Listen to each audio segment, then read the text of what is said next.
Okay အဲ့တော့ကျွန်တော်တို့ဇိုင်းအုပ်စုဖြစ်သည့်အုပ်စုတွေပြောပြီးပြီเนาะcommand တို့ gehan တို့ vonan တို့ hysan တို့အဓိကကရိယာတွေအကြောင်းလည်းပြောပြီးပြီအဓိကကရိယာတွေက each day do တွေ asတွေနဲ့တွဲမယ်ဆိုရင်ဒီအဓိကကရိယာတွေကိုဘယ်လိုပြောင်းပေးရလဲဆိုတာလည်းပြောပြီးပြီဒီနေရာမှာဖြစ်သည့်အုပ်စုတွေเนาะ each being တို့ bis တို့ is တို့ zin တို့ zeit တို့ zin တို့ပေါ့နော်ဖြစ်သည့်အုပ်စုတွေကိုလည်း each နဲ့တွဲရင်ဘယ်ဟာ do နဲ့တွဲရင်ဘယ်ဟာဆိုတာလည်းပြောပြီးပြီเนาะအဲ့ဒီတော့ main buff တွေအကြောင်းလဲပြောပြပြီးပြီပြစ္ဆုတ်ပံကာလတွေပေါ့နော်ပြီးတော့ဇိုင်းအုပ်စုဖြစ်သည့်အုပ်စုတွေကိုလည်းပြောပြပြီးပြီဒီနန်စားတွေနဲ့တွဲတဲ့အခါမှာလဲဘယ်လိုတွဲရမလဲဘယ်ဟာတွေဖြုတ်ပြီးဘယ်လိုလုပ်ရမလဲဆိုတာလဲရှင်းပြပြီးပြီအဲ့ဒီတော့အားလုံးပြီးပြီဆိုရင်ကျွန်တော်တို့ကအခုမေးခွန်းတွေကိုတွားရအောင်ဘယ်လိုမေးခွန်းမေးမလဲเนาะအဲ့တော့မြန်မာမှာလည်းပဲမေးခွန်းရဲ့အဓိပ္ပာယ်ကမေးခွန်းမေးတဲ့ပုံစံကနှစ်မျိုးပဲရှိတယ်အဖွင့်မေးခွန်းနဲ့အပိတ်မေးခွန်းเนาะအဲ့တော့မေးခွန်းဘယ်လိုမေးမလဲမေးခွန်းကကျွန်တော်တို့မြန်မာလိုဆိုရင်လဲမေးခွန်းနဲ့လာမေးခွန်းနဲ့เนาะလဲမေးခွန်းကအဖွင့်မေးခွန်းလဲမေးခွန်းကအဖွင့်မေးခွန်း WH မေးခွန်းနေအင်္ဂလိပ်လိုဆို WH မေးခွန်းနေဂျာမန်မှာလည်းပဲ W မေးခွန်းနေเนาะV ဘယ်လို woher ဘယ်က wo ဘယ်မှာ wohin ဘယ်ကို wer ဘယ်သူ wie ဘယ်လို wann ဘာကြောင့် was ဘာလဲ wann ဘယ်အချိန် warum ဘာကြောင့်เนาะ W နဲ့မေးတဲ့မေးခွန်းတွေဟာကိုဖတ်လိုက်တဲ့စာကြောင်းဒါမှမဟုတ်ကိုကမေးခြင်းတဲ့စကားလုံးကလဲဆိုတာနဲ့အဆုံးသတ်ပြီးမေးခြင်းနဲ့လဲဆိုတဲ့မေးခွန်းနဲ့မေးခြင်းနဲ့ဆိုရင် W နဲ့စတဲ့မေးခွန်းတွေကိုမေးရမှာဖြစ်တယ် W နဲ့စပြီးမေးထားပြီဆိုရင်သူ့ရဲ့မြန်မာလိုအဓိပ္ပာယ်ကလဲဆိုတာနဲ့ပဲမေးထားတဲ့မေးခွန်းတစ်မျိုးပဲဖြစ်တယ်เนาะဒီ W နဲ့စတဲ့မေးခွန်းတွေရဲ့အဓိပ္ပာယ်ကလဲမေးခွန်းတွေလို့ခေါ်တယ်เนาะမေးခွန်းကနှစ်မျိုးပဲရှိတယ်အေးနောက်တစ်ခုကလာမေးခွန်းအပိတ်မေးခွန်းနေလာမေးခွန်းနေဆိုတာကဒီလို buff တွေကို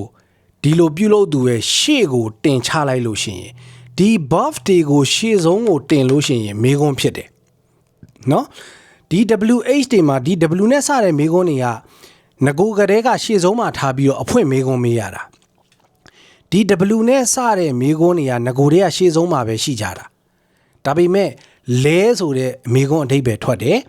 နောက်တစ်ခုကဒီလို main buff တွေ command တို့ gehan တို့နော် vonan တို့ hysan တို့အဲ့ဒီဟာတွေကိုဒီပြုလုပ်သူရဲ့ရှေ့ဆုံးကိုပို့ချလိုက်လို့ရှိရင်လေ buff ကိုရှေ့ဆုံးပို့ရင်လေမေးခွန်းဖြစ်တယ်နော်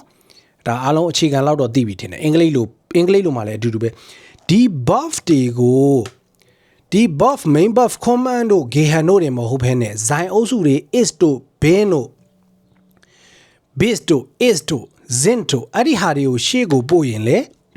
လာမေးခွန်းတွေဖြစ်တယ်ဒီလိုကရိယာတွေကိုရှေ့ဆုံးကိုပို့ရင်လာမေးခွန်းတွေဖြစ်တယ်ဒီလို W နဲ့မေးတဲ့မေးခွန်းတွေအစဆုံးမှာ W နဲ့မေးတဲ့မေးခွန်းတွေဟာလဲမေးခွန်းတွေဖြစ်တယ်အဲ့တော့မြန်မာမှာမေးခွန်းကအဓိပ္ပာယ်နှစ်မျိုးပဲရှိတယ်လဲမေးခွန်းနဲ့လာမေးခွန်းလဲမေးခွန်းတွေက W မေးခွန်းတွေဒီ W မေးခွန်းတွေကလဲလို့အဓိပ္ပာယ်ထွက်တဲ့မေးခွန်းတွေလာမေးခွန်းတွေကဒီလို buff တွေကိုရှေ့ဆုံးကိုတင်ချလိုက်ရင်အဓိပ္ပာယ်ထွက်တဲ့လာမေးခွန်းတွေเนาะအဲ့ဒီတော့ဒီအဖွင့်မေးခွန်း W နဲ့မေးတဲ့မေးခွန်းတွေကိုဥပမာ com နဲ့ woher နဲ့တွဲကြည့်အောင် woher သူဘယ်မှာမင်း where are you from မင်းဘယ်ကလာတာလဲမြန်မာလိုမင်းဘယ်ကလာတာလဲဆိုတော့လဲနဲ့မေးတာလာတာကဘာလဲ command ဘယ်သူ့မေးမှာလဲမင်းကိုမေးမှာဖြစ်တဲ့အတွက်ဒီ command ကလာတယ်ဆိုပေမဲ့ဒီမင်းဖြစ်နေတဲ့အတွက်ဘာပြောင်းသွားမလဲ const အမြဲတမ်းမှတ်ထားဒီ command ကလာသည်ဆိုတဲ့ main verb ဆိုပေမဲ့မင်းကိုမေးခြင်းလို့ do ကိုမေးခြင်းလို့ဖြစ်တဲ့အတွက် const ကအမြဲတမ်းပြောင်းရတယ်အဲ့တော့ woher comes do woher ကရှေ့ဆုံးမှာလာတယ်မေကွန်းနော် woher comes to ဘာဖြစ်လို့ comes ဖြစ်တာလဲ command ကနေ comes ဖြစ်တာက do ကြောင့်ဖြစ်တာ do ကိုမေးခြင်းလို့မင်းကဘယ်ကလာလဲလို့မေးခြင်းတာဖြစ်တဲ့အတွက်သူကဘယ်ကလာလဲလို့မေးရင် woher comes er လွယ်လေး woher ကလဲမေကွန်းရှေ့ဆုံးမှာမေးတယ်ဘယ်ကလာတာလဲမေးခြင်းတာမေးခြင်းတဲ့သူကသူဖြစ်နေတယ်သူမဖြစ်နေတယ် hey ဆိုရင် woher kommt sie သူမဘယ်ကလာလဲ woher kommt er သူဘယ်ကလာလဲဒါရိုးရိုးရှင်းရှင်းလေးเนาะပြီးတော့မင်းကိုမေးခြင်းတယ် woher kommst เนาะ kommst ဒီ st ပေါင်းတာ do ဖြစ်နေလို့ဒီစကားလုံးပြောင်းမယ် woher ကတော့ woher kommst du မင်းဘယ်ကလာတာလဲ woher kommt er သူဘယ်ကလာတာလဲ woher kommt sie သူမဘယ်ကလာတာလဲလဲမိကုန်နေ woher ကိုရှေ့ဆုံးထားပြီးတော့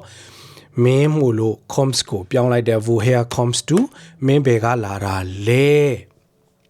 w နဲ့မေးတဲ့မိကုန်နေလဲเนาะ okay အဲ့ဒီမှာအဖွင့်မိကုန်မေးပြီးလို့အပိတ်မိကုန်နဲ့မေးမယ်လာမိကုန်နေအမြဲတမ်းမှတ်ထားလာမေကွန်းနေဆိုရင်ယာနိုင်နဲ့ဖြည့်ကိုဖြည့်ရမယ်အဲ့ဒါစာမေးပွဲ formula ပဲเนาะ proof form မှာ test မှာဖြည့်တော့မယ်ဆိုရင်အမြဲတမ်းသတိထားလာမေကွန်းနဲ့ birthday ကိုရှေ့ဆုံးတင်ပြီးမေးတဲ့မေကွန်းတွေကလာဆိုပြီးအဓိပ္ပာယ်ထွက်တယ်အဲ့ဒီလာဆိုပြီး birthday ကိုရှေ့ဆုံးတင်ထားတဲ့မေကွန်းတွေမေးခဲ့ရင်ယာနိုင် yes no တခုခုဖြည့်ကိုဖြည့်ပေးရမယ်သူ့ရဲ့ formula okay အဲ့တော့ wh နဲ့ woher comes do လို့ပြောတဲ့အခါမှာပါလေ ich komme ဖြစ်သွားတယ်မင်းဘယ်ကလာတာလဲဆိုပြီး woher နဲ့မေးချလိုက်တယ်လဲမေးခွန်းဖြစ်သွားတယ် woher comes do မင်းဘယ်ကလာတာလဲငါပြန်ဖြေမှာဖြစ်တဲ့အတွက် ich ဖြစ်သွားတဲ့အတွက် command ကနေ komme ဖြစ်သွားတယ် ich komme aus Myanmar ငါမြန်မာပြည်ကလာတယ် aus က from เนาะ aus က from Myanmar ငါမြန်မာပြည်ကလာတယ်ကဲပြန်မေးကြည့်မယ်လဲမေးကွန်း W တွေနဲ့မေးတဲ့မေးခွန်းတွေအားလုံးကလဲမေးကွန်းလဲမေးကွန်းမှာမင်းဘယ်ကဆိုတဲ့ဖြစ်တဲ့အတွက်မင်းဖြစ်ပြီလာတယ်ဆိုတဲ့အဓိပ္ပာယ်ကမင်းနဲ့တွဲလိုက်တဲ့အတွက် comes ဖြစ်သွားတယ် woher comes to မင်းဘယ်ကလာတာလဲဆိုတဲ့မေးခွန်းက WH မို့လို့ထွက်ပြီမင်းဘယ်ကလာတာလဲလို့ woher comes to လို့မေးတဲ့အခါမှာငါပြန်ဖြေမယ် ichလာတယ်က command ကလာသည်ဖြစ်ပေမဲ့ ich မို့လို့ komme ဖြစ်တယ် ich komme aus Myanmar เนาะငါမြန်မာပြည်ကလာတယ် Germany ကိုကျွန်တော်တို့ Deutschland လို့ခေါ်တယ် Deutschland လို့ခေါ်တယ်ဘယ်မှာပဲဖြစ်ဖြစ်ဥရောပမှာပဲဖြစ်ဖြစ်ကျွန်တော်တို့ Germany မှာပဲဖြစ်ကျွန်တော်ဒီ Germany နိုင်ငံမှာပဲဖြစ်ဖြစ် Germany ကို Germany လို့မသုံးဘူးကျွန်တော်တို့ဒီကလူတွေကအားလုံးက Deutschland လို့ပဲသုံးကြတယ် Germany လို့ဘယ်လို့မှမသုံးဒါကတော့ကျွန်တော်ကအလုံးမသိသေးတဲ့အချိန်မှာကျွန်တော်အခြေခံချက်ပြောပြပေးရပါတော့အဲ့တော့ woher comes do နဲ့မလို့ comes ဖြစ်တယ် command ကနေပြီးတော့မင်းဘယ်ကလာလဲဆိုရင် ich မလို့ komme ဖြစ်တယ် ich komme aus Myanmar ဒါမှမဟုတ် ich komme aus Deutschland ငါဂျာမနီကလာတယ် ich komme aus Myanmar ငါမြန်မာပြည်ကလာတယ်အဲ့လိုပြန်ဖြေမယ်เนาะလဲမေကုန်းနဲ့မလို့ရားတွေနိုင်နေလောက်ဆရာမလိုဘူးငါလာ तू ကဘယ်ကလာလဲမေးငါဒီကလာတယ်ပဲတန်းဖြေလိုက်အောင်မယ် okay ဒီ birthday ကိုရှေ့ဆုံးတင်မယ်เนาะမင်းမြန်မာပြည်ကလာတာလားလို့မေးမယ်เนาะ comes ကိုရှေ့ဆုံးတင်ချလိုက်မယ် comes to aus Myanmar မင်းကိုမေးတာဖြစ်တဲ့အတွက် comes ဖြစ်ရမယ် command ကနေအဲ့တော့လာမေးခွန်းဖြစ်ချင်တဲ့အတွက်ဒီ comes ကိုဟိုးရှေ့ဆုံးပို့မယ် comes to aus Myanmar မင်းမြန်မာပြည်ကလာတာလားလို့မေးခွန်းထွက်သွားရင်အဲ့ဒီမှာသတိထား proof form မှာလည်းမေးလာနိုင်သလို sprechen proof ဒီ test မှာ proof form test မှာလည်းပြောရနိုင်တယ်အဲ့ဒီအချိန်ကျရင်စကားကြွယ်နဲ့ဒီအဓိက main source တွေကိုနားဝင်အောင်ပြောမြင်သာအောင်ချရေးအဲ့တော့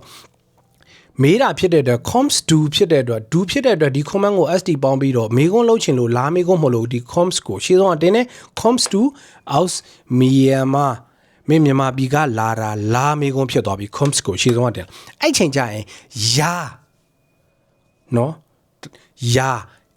ယာဖြစ်ပြီးတော့ယာဟုတ်ကဲ့ ich komme aus Myanmar ဟုတ်ပါတယ်ငါမြန်မာပြည်ကလာတာဖြစ်ပါတယ်နော် ich komme aus Myanmar ja ich komme aus Myanmar ဟုတ်ပါတယ်ငါမြန်မာပြည်ကလာတာเนาะအဲ့တော့ kommst du aus Myanmar မြန်မာပြည်ကမင်းလာတာလား ja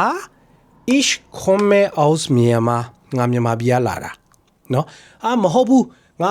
kommst du aus Myanmar မင်းမြန်မာပြည်ကလာတာလားဆိုရင် nein မဟုတ်ဘူး ich komme aus Deutschland ငါဂျာမနီကလာတာเนาะ nein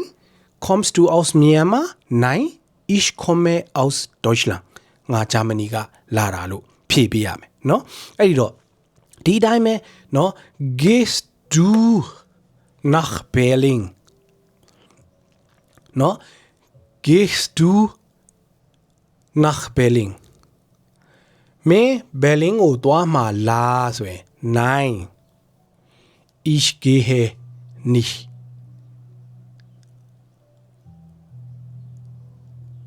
เนาะ